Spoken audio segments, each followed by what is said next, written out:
All right. Hey, everybody. We are here with Robin and Abbi again. We are doing a part 2 today. So we're going to catch back up. If you guys listened, we did a first podcast, part 1, with Abbi and Robin on episode number 7, where we dove into a little bit of like Robin's mindfulness coaching for athletes.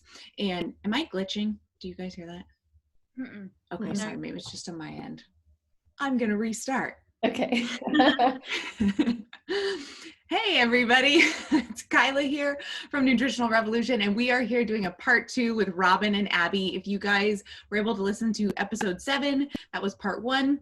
We talked a lot about Robin's mindfulness coaching experience and kind of things she's got in the works for the kind of endurance community, but also mountain biking community to kind of help bring mindfulness to that area, and her work helping Abbi in that area as well. And then kind of with that, we had a lot, I think, still to talk about. So we're doing a part 2. It's going to be a lot of fun storytelling, story time, adventure experiences. I'm, of course, going to probably be diving into a lot of what did you eat? Did you run out of food? What did you use to hydrate? How did you feel? I want to know all of that stuff. But yeah, before we kind of like dive in, maybe I know it sounds like Robin's got a story in the back of her head all ready to go. So maybe I'll let Robin start there and kind of get us going with a fun story. All right. Well, good to be back here. Thanks for the opportunity. Excited to chat more with you, Kyla.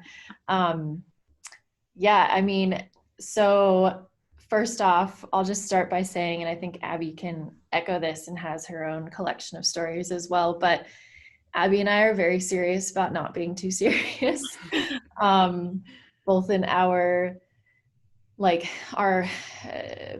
adventures, how we go about planning them, the types of adventures we choose. I mean, we're both competitive people by nature, I think, and so that can be good and also can get us into some trouble sometimes if we're not too careful. But mostly we just want to be spending as much time outside as possible, and all of those adventures can look like anything from like a 3-mile run or something outside of our houses, or you can go up into the mountains and get into the backcountry. So, I mean, just to kick it off, this is not in the backcountry, but this is a slightly embarrassing example of something that we did last year, right, Abbi? Was it? I think you know what I'm talking about, but I mean, it's not even very a long story, but we were leaving on a Friday afternoon after work, and we're driving up to Wenatchee, which is where Abbi grew up. And we were planning on some trail running up in the mountains in the Cascades and some mountain biking. And so we had packed up the car and gotten everything ready. And like, we're very frazzled from, trying to get out of town and all that stuff. And like, we have nothing to complain about. Traffic in Bend is like non-existent compared to other places, but nonetheless, we were quite frazzled. And so I grew up in Seattle. So Abbi and I have both spent lots of time like driving up north. I usually go the back way to Seattle to avoid I-5. And so anyway, point being, we've driven this road lots of times. And so we start driving, and just like, this is very characteristic of us, but we just start talking and we kind of forget exactly where we are. And that's, I think, why we love being on the trail. And it's just so nice and easy to zone out. And it's like this meditative state, but point being, you should probably not do that when you're on the road trying to get to a place, because all of a sudden we realized that we had missed a turn off to go to Abbi, like where Abbi grew up. Like, I don't know how we did that. And we were all of a sudden in Mount Hood National Forest when you're supposed to be like in Eastern Oregon, like heading up to Eastern Washington. And we like pulled off to the side of the road, like went pee and like let the dog out to go pee, and we were just kind of sitting in the car like, okay, it's starting to get dark out. Like, we have a very limited there's nothing wrong with being in the car in the dark, but we like wanted to get to where we were going, and we just like burst out laughing at how ridiculous it was that we missed the turn off. But we ended up driving, like, if you continue on that road, you can continue on to Hood River, and we got pizza and just like hung out, had a great time, and just ate pizza the entire way. I mean, it ended up taking us like an extra 2 to 3 hours or something to get up wow. there. Wow. It was, and we made it, and it was great, and everything was fine. But yeah, it was So funny. zone in. Yeah. Were you using like Google Maps, or were you relying on Abbi just knowing how to get there? Because the second, the louder. I mean, I knew exactly where I was going to, so I think Abbi's like, yeah. What's that, Abbi? I'm just like, my family knows this about me, but they never put me in charge of like being the navigator, because I get like so distracted and I'm just like not paying attention. And then I'm like, oh wait, we were supposed to turn like half an hour ago. You guys didn't know that. So that probably was like mostly my fault. But yeah, we were just like chatting, and like pretty soon I'm like, wow, this like kind of doesn't really look the same as it like normally does. And then I was like, oh no, I think we missed the turnoff. And we like look, and it's like an hour if we go back. Oh man. Or it's like an hour to Hood River, which is a really cool place. So I was like, might as well just go there. Yeah. Pizza, because we were super hungry. So Yeah, then we funny. each got like a full box of pizza and just like ate it on the way back to Wenatchee. Yeah. It ended up, but That's awesome. yeah. Yeah, it worked out. And I think that's like one of my favorite things about like going on adventures with Abbi is like we both just, I mean, obviously there's a point where, yeah, you need to have everything dialed, and you can get in trouble if you don't have everything dialed. But there's also this like less serious side that we both share, and it's all just very lighthearted. I mean, at the end of the day, we're on our way to go do something outside, and it just, things immediately turn into this mindset of like, well, if we don't make it when we needed to make it, I mean, it's fine. We could camp in the back of my truck and everything will be good. So Yeah.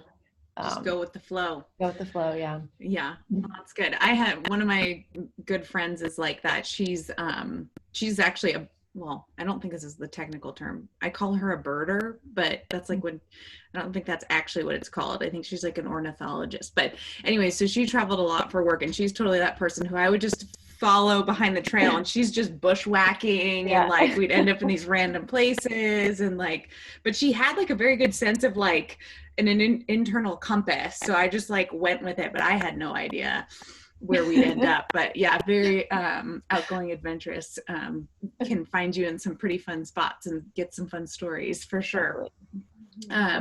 So do you guys ever do any like overnighters or backpacking stuff together, or?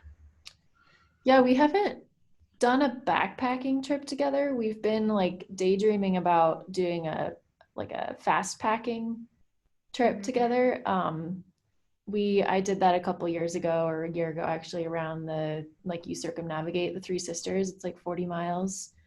No, 50 miles, I think. And I did it in 2 days just because we wanted to fast pack. And so Abbi and I have kind of been talking about that, but also been talking about just kind of getting it out in 1 day too. Yeah. We just had, oh, go ahead. Oh, I was just gonna say, I think that's something that I want to like get more into, is kind of that, yeah, like what Robin said, just like fast packing, where you bring kind of minimal stuff and you can still run and do some like long days, but if you stay the night out there, you have stuff and you're prepared. So cool. That'd be really cool too. Yeah.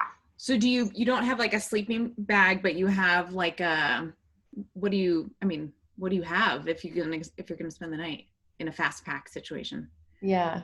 I mean, I sleep so cold. Like I blame the fact that I'm like a runner, that I just like don't keep fat on my body very easily. I have to like continuously be eating all sorts of healthy fats, which is great, but I have to have a sleeping bag with me. So, I mean, I have like a bivy, and so I bring a bivy, like a really lightweight sleeping pad, super minimal, and a really, really lightweight sleep system is what I'll call it. It's not a sleeping bag, but it like zips into the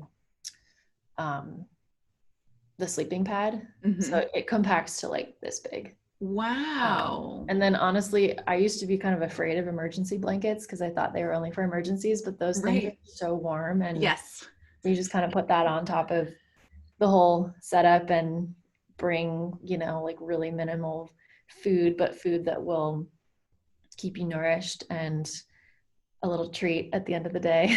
Yes. Yeah. And that's all packed into like a little backpack, or do you have like the vest style kind of thing, or? I have it's a fast packing specific pack, so it's basically like a it looks like a vest maybe from the front, because it has like the bigger like front part of a vest, I guess, with pockets, and then it is the backpack is a roll top, and then a big zipper so you can get into the bottom, and it harness, so there's a clip in the front on the waist, and then there's a clip on the chest, and so when you're running, if you pack it correctly, it doesn't really bounce at all. It just sits really snug. I mean, it sits kind of higher up too on your back. Yeah. Like, it's definitely not the most comfortable thing, but that's kind of my favorite part about fast packing in general, is that you just go slow. Like there's you don't have to be anywhere. You just kind of stop when it gets dark, or if you want to run when it's dark, that's fine. Just pull over when you want to pull over. Yeah. That's awesome. I've actually never heard of fast packing until today. So this is news to me. This is very interesting. So with that, like, are you bringing your own like water filter system? Like, yeah, I mean, to be completely honest, I haven't done a whole lot of it. It's always, for me, it's like, okay, do I just want to like stuff a bunch of miles in one day and sleep in my bed at night? Or do I want to, it's definitely type 2 fun. Like, you're not always stoked you're doing it when you're doing it, but when you come home from it, you're like, yeah, that was awesome. You bring a water filter. You have to look at maps and make sure you cross streams enough, and bring like a little, I mean, if you don't have to bring a jet boil thing, but you can. It's really nice for coffee. Yes. Yeah. Do you bring electrolytes and stuff in that situation, or do you rely on like sodium content in like the food you bring? Both. Nutrition while running is a really dynamic thing for me, because I'm constantly, and Abby, I feel like we've talked about this too, like I am constantly stuck in this place of feeding myself whole, real foods while I'm running versus science foods is what I call it, basically. Yeah. So like my favorite thing to eat while I'm running usually is like dates with like a almond inside or something like that. Dried fruit, nuts,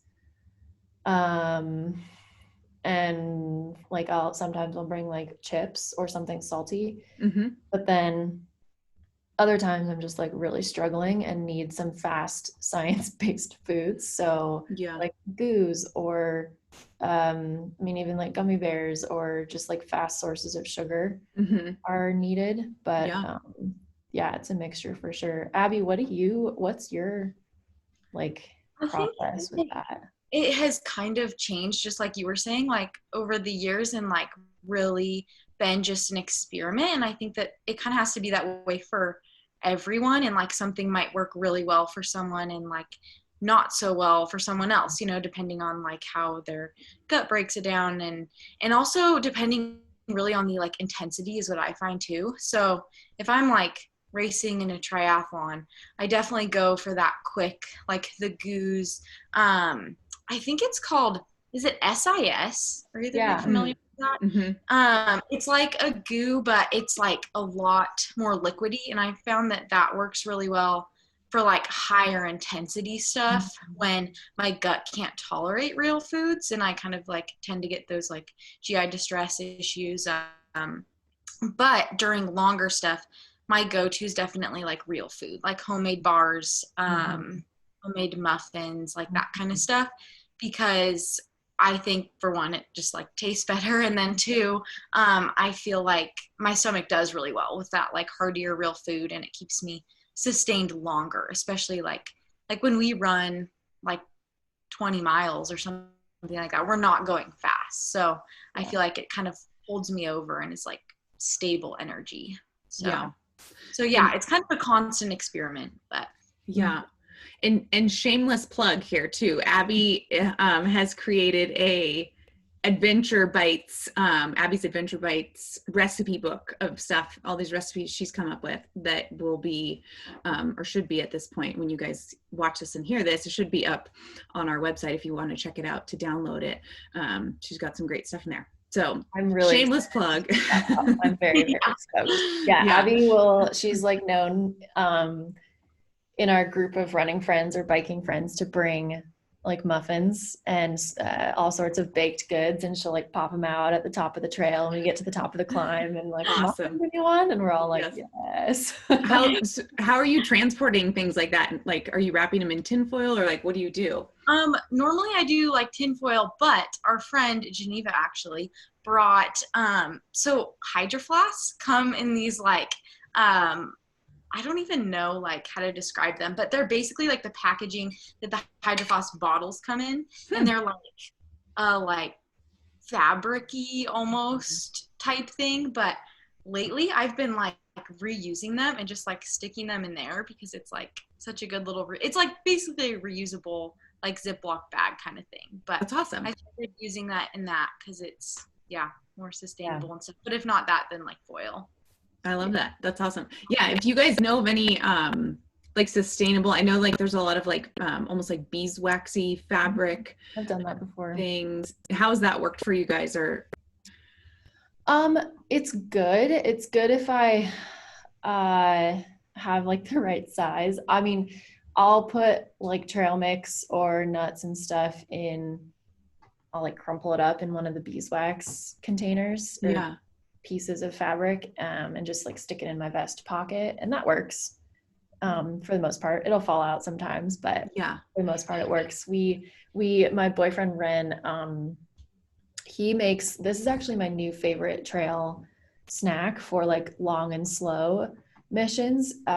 He makes quinoa, like a big pot of quinoa, and then mixes it with a bunch of coconut oil, maple syrup, and pink Himalayan salt. Ooh. And then rolls it up in a nori wrap, like it's a burrito thing. Yes. And then wraps it in the beeswax stuff. And so you unwrap it like, I mean, midway or halfway or at the top of a climb. It's like the best, most fuel sustaining snack I've had in a long time. It tastes so good because the coconut oil kind of gets cold. It's really good. That sounds really good. Yeah. Yeah. And it's like a great combination of things too, right? I mean, you're getting like different types or levels of digesting carbohydrates from the quinoa, but then also the maple syrup. And then you have some fats from the coconut oil and some salt and stuff from like the nori wrap, I would imagine too. So, and you add salt. So it's awesome. Yeah. That sounds great. Yeah. And then kind of speaking of like running foods and things like that too, Abbi, and actually I want to ask about like hydration and stuff. Do you make your own hydration when you go out, or what's like your go-to brand or product? I have a sister who happens to work for Noon. You've got the hookup. That's a nice hookup to have, but I love Noon. Like, I really do feel like I notice a difference just with like hydration when I'm taking it or when I'm not. Yeah. And, like last week, I just like didn't really take any all week and kind of had a bigger like week. I was just out a lot, and at the end of the week I just felt like my muscles were like so tight and like on the verge of cramping. Mm-hmm. And I don't know, maybe it's a coincidence, but also I don't really think so, that I just like wasn't like hydrating as much. Especially with those like electrolytes. And it was like a lot hotter here in Bend. It was like 90 and it's been like in the 70s. So yeah, it's crazy how it does make a difference, but Noon is definitely my go-to. What's your favorite like version and flavor of Noon? I really like, it's just the Noon Sport, and it is the pink lemonade is my favorite flavor. Oh yeah. And then I also use the Noon Endurance sometimes, and that has a little bit more carbohydrates in it. So awesome. Yeah, either one of those. And then someone asked me, a client actually, Noon came out with like a couple different other things, right? There's like a pre-workout or something. I and then like looked, one of my friends actually just ordered some of that, and I forget exactly what it has in it. I think it's like there's a pre-workout and then a like recovery one, and I think the recovery one has some BCAAs in it. Okay, cool. But I haven't tried them yet. Awesome. Very interesting. I'm excited about that stuff. And then what about you, Robin? What do you use? I, similar to Abby, I mean, I went through a phase where I was like, okay, only real foods, no science, and just water, or like tea with caffeine or something. And I mean, it's fine. It's good for certain types of missions, but I prefer, I do like Noon, but I also like Scratch, their drink mix. There's like a lemon lime one that I really like that has like a little caffeine, I think, but not a whole lot. And is that like the yerba mate one or something, or there's green tea in it or something? Yeah, there's that one that I really like. Yeah. Awesome. Just like, it's just a little something. And if anything, it's just refreshing, and definitely like keeps my muscles feeling like happy through and through on a long day. Yeah. That's awesome. Yeah. Have either of you guys like experienced like bad GI distress, like in running? Like, might be TMI. We can cut this part out. But... Oh, I don't mind. I think it's relatable. I'm thinking this one time in particular when we were running a bachelor, and we had like, it was just like kind of a long week of doing things. But Rob and I are like running up, and we were with the group, and like pretty soon Robin's like not with us, which is weird because normally he's like front of the pack. And I'm like, where's Robin? She's not here today. So we're waiting for like 15 minutes, like at this one spot, like, where's Robin? She finally runs up. It's like, sorry guys, just had some like GI issues back there. Oh man. So it's early mornings for me. Like, I'm a pretty early riser in general. That's when I'm my best self, you could say, except not in the GI department. Like, well, it's good, but I mean, basically I wake up every morning and have to go, and that like gets my day started. And so, but for whatever reason, if I'm running or skiing early, like a dawn patrol, I don't know if it's like mentally linked or something, but I like can't go. And so, but it'll hit me, of course, like halfway up the mountain. Right.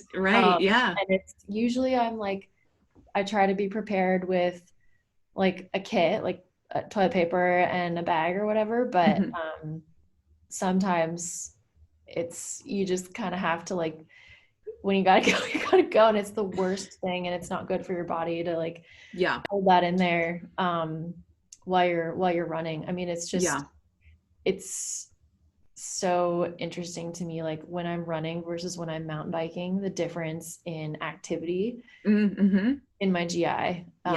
No matter what I'm eating, even if I'm eating the exact same thing, it's almost like when you're running, your body's just like, all right, well, if we're going to be efficient at this, we got to like lighten the load. Yeah. And I was just saying, sorry, go Abby. Go ahead. So I was kind of wondering, like, along those lines, because I agree with Robin. Like, for me, I feel like I am very regular until I am doing like a dawn patrol or something like that, and then I'm like, oh no, I like haven't gone yet. Is that like, do you think that is like a mental thing, or do you think it's just your body like being kind of thrown off from like the time you're waking up? Or I don't know. That's just kind of interesting because I feel like that definitely happens to me too.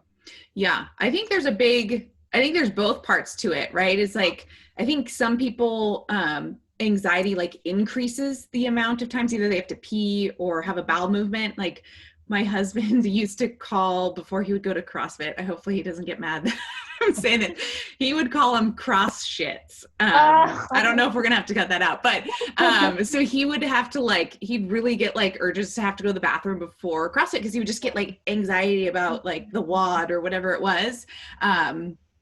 But then I think there's also other people who like, they don't go, like you're saying, and like almost get like backed up a little bit. But also the timing, right? Is like, if your body's used to going to the bathroom between like 6 and 7 a.m. every morning, and now it's like 4 a.m., your body's probably like, I'm not ready yet, you know? And then you get a surprise on the trail. So it's It's sort of just, I've kind of gotten used to it, to be honest. Like, it's just kind of part of it, part of the dawn patrols. I mean, we were doing skiing South Sister the other morning, and started pretty early, not even that early, like 6 a.m. And it was like a total whiteout, like super 30-mile-per-hour winds, kind of a blizzard. Yes. And we were skinning up like halfway up the mountain. Of course, we get to the section where there's like no trees, and my body's just like, yep, gotta go. Like, now's the time. So I like pulled off the skin track. Like, there was a tiny clump of trees, and it's just kind of part of it. I went to the bathroom and like just felt so much better after, and it's amazing. I mean, I think that so many people kind of like force themselves to not go when they're on the trail because it's uncomfortable. If you're not used to going in the woods or out in the wilderness, like it's kind of a weird experience. But I know a lot of those like backpacking foods too, for people who are out like multiple days, like sometimes those like really mess with people's digestion, you know, too. And just like like either backing them up or just like causing like insane, unusual amounts of gas. Like, so it is interesting. I mean, it's a big shift in maybe diet for some people. If they go to like a Holt, there's like grab the REI bags of, you know, who knows what backpacking food, and it can be a bit problematic. But speaking of the bags and stuff, I know like when you do like Whitney, it's like all rock up there, right? And so you have to carry everything out. So is that like, they do Wag Bags? Is that kind of what I think it's called a Wag Bag. Is that what you're talking about? That's what I've used before. Yeah. Wag Bags. I mean, most of the places here, I think it's like, just dig a deep enough hole and you're good. I mean, I personally don't really like to, I just feel, I don't like to even leave like toilet paper that is meant for being wet in the dirt. It just feels kind of weird. So I always try to come prepared with like a plastic bag or a reusable bag. I mean, not reusable, but some sort of thing that can carry out. With Whitney, there is no spot to dig holes. It's all rock. Rock. We did this like 10-day backpacking trip my senior year of high school, and it was guided kind of up in Canada. And I remember it was so funny because some of the people had like never been on a backpacking trip before. And so we like go, and the guides are like, okay, like we're not bringing any toilet paper, like no toilet paper was allowed. And so when like they told us that, it was so funny to just like see everyone's reactions. But they would just have us like dig, like every campsite we dug like a massive hole. Then like all used the same hole and just found a rock or whatever works. What do you use to wipe? Like a reusable thing? We like literally rocks. Or leaves or like any like natural. Oh wow! Yeah, this is news to me. Like at the top, we were backpacking on snow, so that was like the ideal situation. It makes you realize like we have a very lush setup in a bathroom. Like honestly, it's nice, but most of it's like overkill. You really don't. I mean, it sounds kind of weird to say, but there have been a handful of times where you go because you have to go, and maybe there's no rocks, maybe there's just dirt, and you don't like, you kind of hope for the best and you don't do anything and like take a shower or whatever you get home. But I've always honestly been quite surprised with like how clean I am even after. Like it's just kind of one of my like favorite parts about being out in the backcountry is like you realize how simple everything can be, and you're fine. Like everything's fine. You think you're gonna get this like crazy I don't know, like bacterial infection or something from even as a female, like peeing. But you just kind of learn ways to make it work and make it the like best possible experience.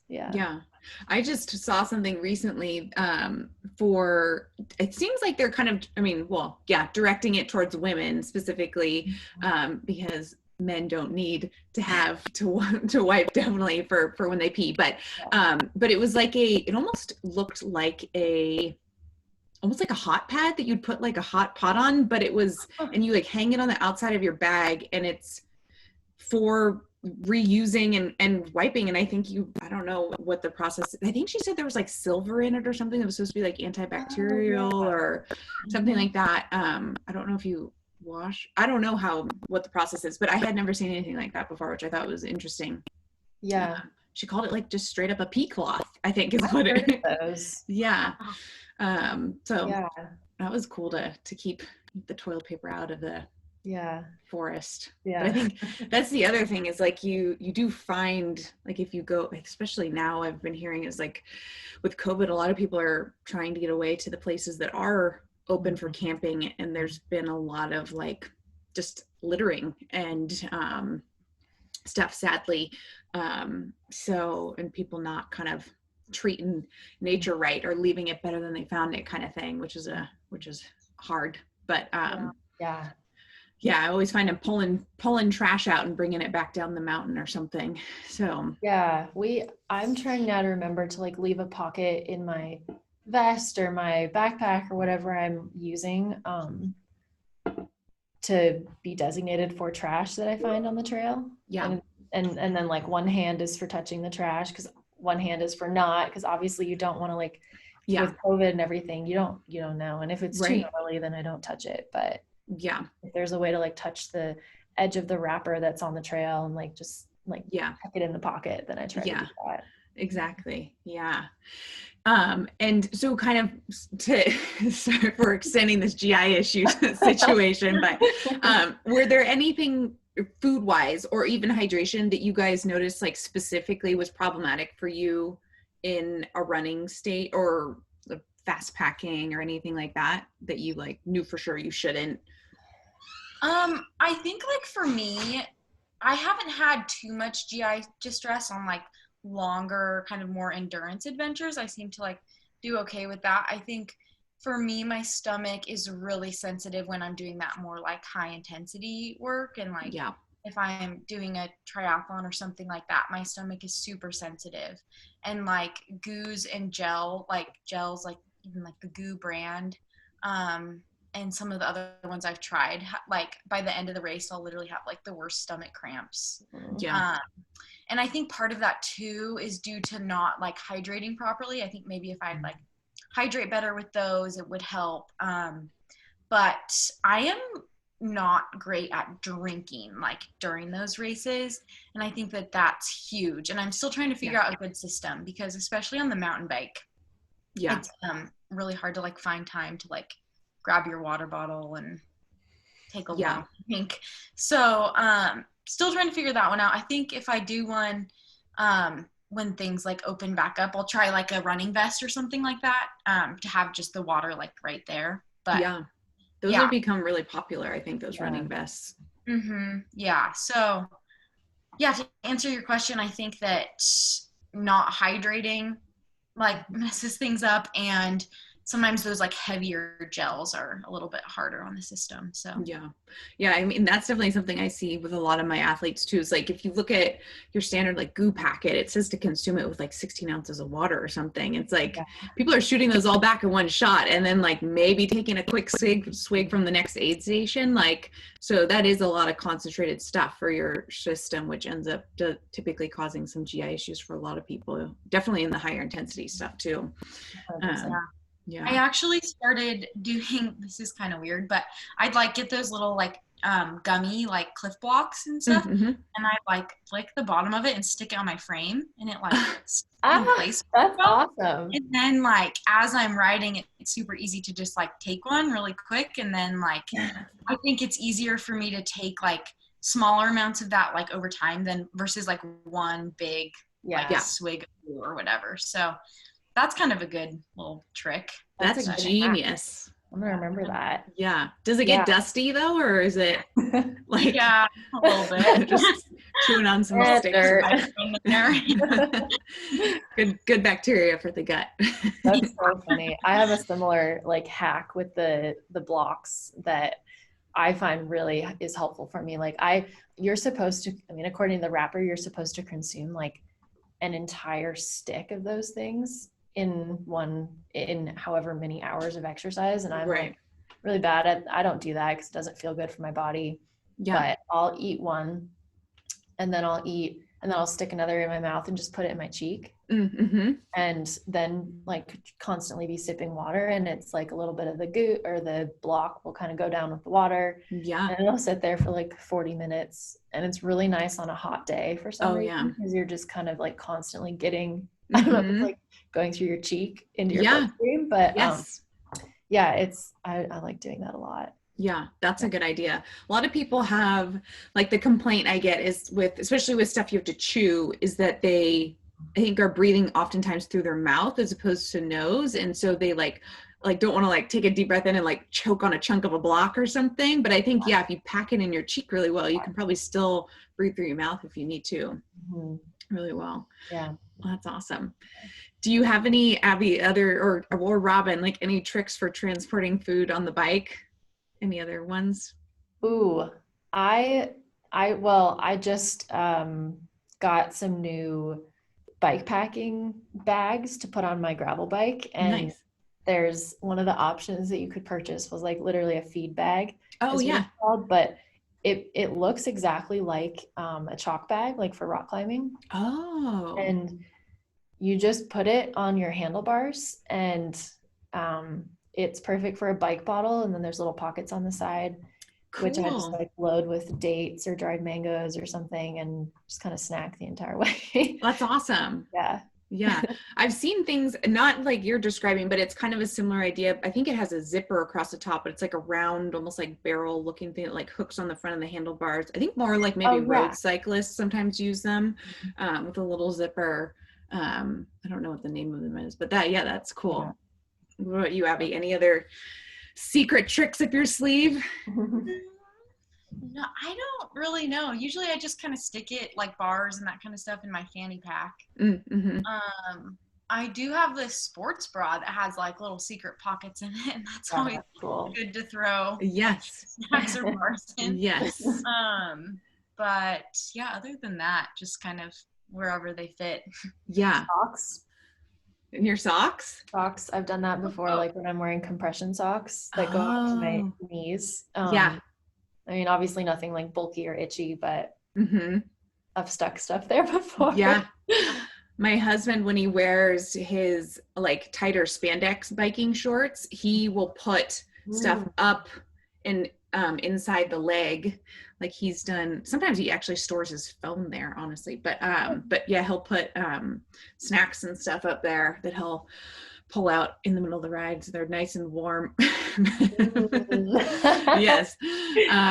But yeah, that's one way to do it for sure. But I like the clip thing, licking it and sticking it. I've never heard of anybody doing that before. I've had athletes who will like, tape the gels or something in a line so they can quick peel them off type of thing on the center frame. But it works really well for road biking. Like I've definitely had some fall off mountain biking. It just kind of depends on what your course looks like. But road biking, they'll stay there for days, and you just eat as many as you want off your frame. Oh, that's cool. That is really cool.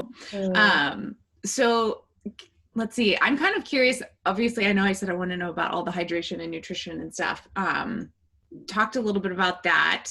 Now I'm kind of curious about like gear.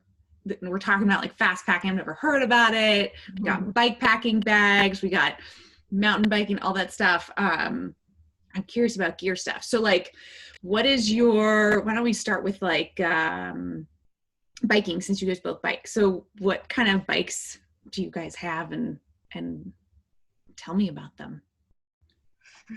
I like to geek out about this stuff. I'm such like, when I see a mountain bike go by, I'm like staring at it like I'm so curious. So we talk about bikes a lot, but so as far as like the bike packing stuff goes, I haven't really gotten much into that. I'd like to, and same with like the fast packing. Robin's kind of inspired me to get into that more, but I just haven't really gotten all the gear yet. But as far as bikes go, I just got a new bike this year. I got the Live Peak 20. They just, Live is like Giant's like female version for bikes. Right. Yeah. For women. and I was hesitant to get a live because they only had 27.5 Mm, wheels, and I just like learned on a 29er, and I just okay. prefer it. So I really wanted to get a 29er, and then this year their 2020 bike is a 29er. So I got that. It's like the Live Peak 29. And I love it. It's only 100 millimeters of travel in the rear and the front. So Mm-hmm. definitely more like a cross country bike, which is great for Bend because Bend doesn't have anything too like crazy and Yeah. not so much like huck big jumps and all Yeah. that. So it's great like for here and what we do. And I even feel like with a little less travel, I've almost found like going through like rocks and stuff, I don't know, I almost kind of can like navigate it better in some ways, which is kind of weird. I like before I bought it, I was borrowing my boyfriend's bike, and he has like a big like 160 travel, and it's like super cushy, but I didn't feel as like in control of it, if that makes sense. Mm-hmm. um Mm-hmm. so yeah, I've really been enjoying the Live Peak. I think I would eventually like to get a little bit more of like a trail bike with more travel back to Mm-hmm. like 130 or 120, but Yeah. yeah, but loving the Live Peak. So Do you pay attention to like your tire pressure in front and rear? Like have a specific number you like to run it at? I think I usually try and go between like 25 and like 27-ish, and then sometimes I'll let a little bit of air out at the top, just depending on like the terrain Yeah. and stuff. Yeah. But that's generally what I pump it up to, and then I'll just kind of like feel it too, and kind of go by that. The old Yeah. feel test. Yes. Yep. What about you, Robin? I'm kind of like, I'm kind of the opposite as Abby as far as bike goes, but it's funny. We like she's talked about getting a bigger bike. I've talked about getting a smaller bike. So maybe at some point in the future we'll have You can like trade. bikes, but yeah, so I have my mountain bike is a Juliana Rubion, which is like the female version of Santa Cruz. Mm-hmm. And I learned mountain biking on a Santa Cruz Heckler, which is not around anymore, but it was a smaller, I think it was 130 travel. Mm-hmm. Mm-hmm. Juliana Rubion's 160, so it's a bigger bike, and honestly it's like way too big for Bend, but I got it because it's really, really fun when I take it elsewhere outside of Bend, and inside Bend it's, I mean, if anything, pedaling that thing around increases my fitness. But also it's been really fun to learn on a smaller bike and then learn on a bigger bike too, because as Abby was saying, you kind of just like point it downhill and it goes. And I mean, obviously there's more to it than that, but it's helped. It's been really confidence inspiring to be on that big of a bike, to learn to get more comfortable on super technical terrain, to get more comfortable in downhill stuff. And I've gotten like so much faster because of that bike. On the downhill. And the uphill is just like I've gotten faster too, but it's definitely a heavier bike. So in the future, I've had my eyes on a specialized like more trail bike that's 130 travel. So and then my other bike is a gravel bike. It's an Ibis bike. Yeah. And I love it. It's so lightweight and fun. I got it and it's kind of set up for cyclocross, but I won't ever probably do cyclocross, but it's really nice. It's just light, and honestly it's really fun to pedal around on the mountain biking trails here, because then I really have to pay attention to my line, and it kind of forces me to become a better, like smarter cyclist as well. But, do both of you guys have carbon frames? Yeah. And do you guys both clip in? Yes. Okay. I have a friend and she's hesitant to clip in, and gosh, if she did, she would just start hammering the uphill. Like I know it, but she's scared. So it's funny. I've been clipped in for so long. I need to like not be clipped in for a little while on my mountain bike and ride flats just to get like practice jumps and stuff, and going like up and over technical terrain, like not clipped in. I rely heavily on being clipped in for that. Yeah. So I'm laughing because you said jumps, and then Abby earlier said, I think you said huck it. And so I just started thinking about all the like mountain biking like lingo that I've heard over the years, like when I'm like on a trail, and then like I know you told me earlier, I think like about the trail kooks, right? And so I'm sure you guys have your lingo, but like I've come across like some people in the past with like a big group of guys, and they're like send it, whoa, this is super pedally, bro, like stuff like that. And it's just like it's been stuck in my head ever since. Every time I think about it, I'll say it on the trail now. I'm like, pedally, bro, like just it's like a totally different language. Yeah. What are the funny things that like, well, what do you say, or what do you guys hear that other people say? Oh gosh. I mean, Abby and I were just talking about how we both just talk to ourselves a lot when we're riding downhill, and like not even words, like noises. Oh yeah. If we were to have a microphone clipped to ourselves when we were pedaling or going downhill, it would be hilarious. But I think for me, it's I mean, for some reason, mountain biking is just associated with you. Yeah. So that happens. Yeah. I think one time I like was going around a corner, and I like didn't even realize I was doing it till it came out of my mouth, and I was like, no. like spaceship noises. But Yeah. I feel like I actually ride better when I do that. So Yeah. sometimes you just gotta let out whatever, like Get in the zone. Yeah. That's awesome. I love it.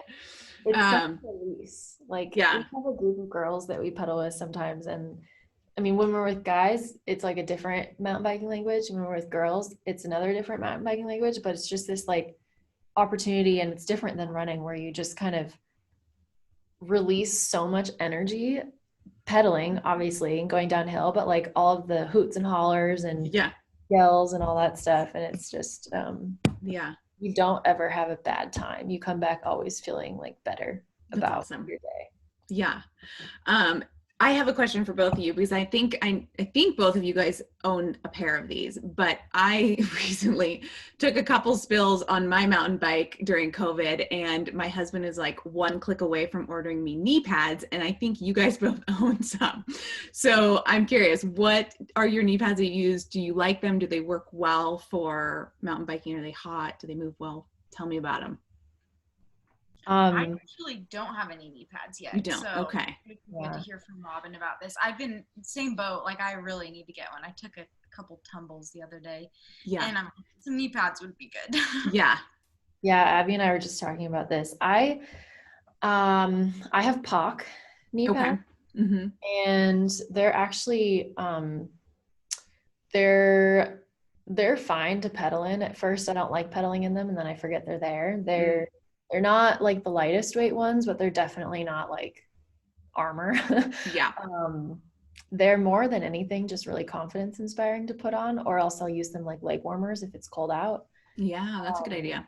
But I haven't really, like when I'm in really technical rock stuff, it's really nice to have them, but I haven't really needed them until this past weekend. I took a like decently large spill, and I looked down at my knee pads, and they're like just brown with dirt, and I was like, oh, okay, like that's probably good. Like, I was looking at some, and like you're saying, some of them almost look like they're like motocross like armor style, and they look like hard, like almost heavy and like bulky, and even I don't know if it would be challenging to like pedal uphill in or something, but I'll check out the POC ones. I like I said, I need to stop scraping up my knees.